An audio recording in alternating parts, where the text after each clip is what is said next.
J'ai la chance d'avoir une très très bonne terre qui a été travaillée depuis peut-être des millénaires, j'ai déjà retrouvé ici sur mon terrain un silex taillé, donc ça veut dire qu'il y avait des hommes préhistoriques qui vivaient déjà à Montigny.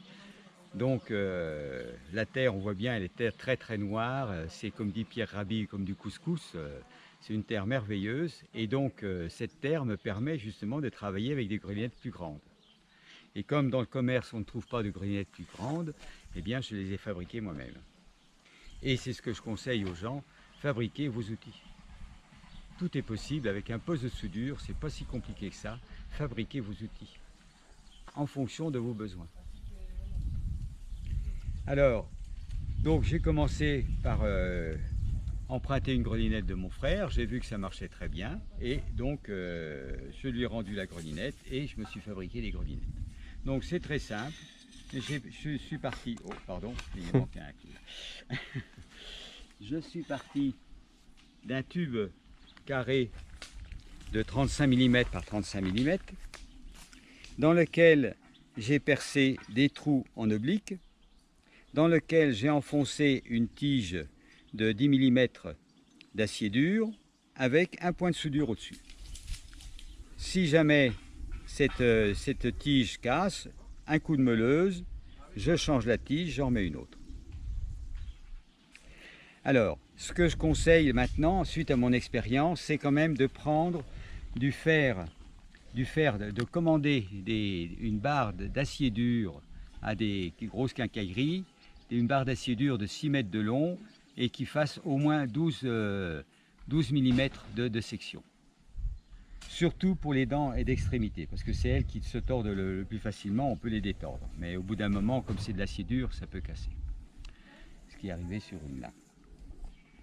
Et donc le plus compliqué finalement, c'est presque de faire le manche, de faire le support du manche, c'est-à-dire un bout de tube qui redescend, qui recouvre les deux côtés du carré et ressoudé, et sur lequel on fixe un manche. Voilà. Donc finalement, c'est très simple à fabriquer. Donc ça t'a pris combien de temps? Ça t'a coûté combien alors? Alors, combien ça m'a coûté? Là, je ne me rappelle plus, mais il y a pour une grelinette comme ça, je pense qu'il y a à peu près pour 30 € de ferraille, quoi.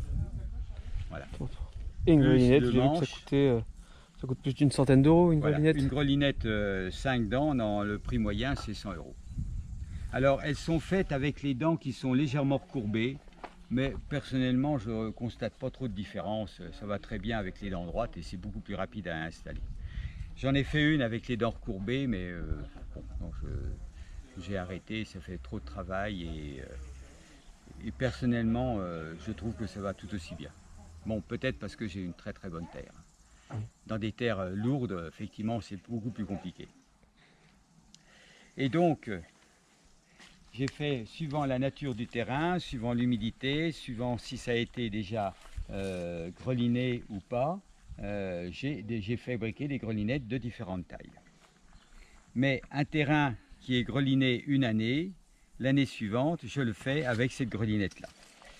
Donc, qui est une grelinette de 2,10 m de long, donc 22 dents, que je plante comme ceci, je monte dessus, je secoue un peu, elle descend tout seul, je tire un petit coup, et je n'ai même pas la portée, je la tire légèrement, d'environ 10 cm, je la remets verticale, les dents verticales, donc les manches inclinées, je monte dessus, je descends et je tire.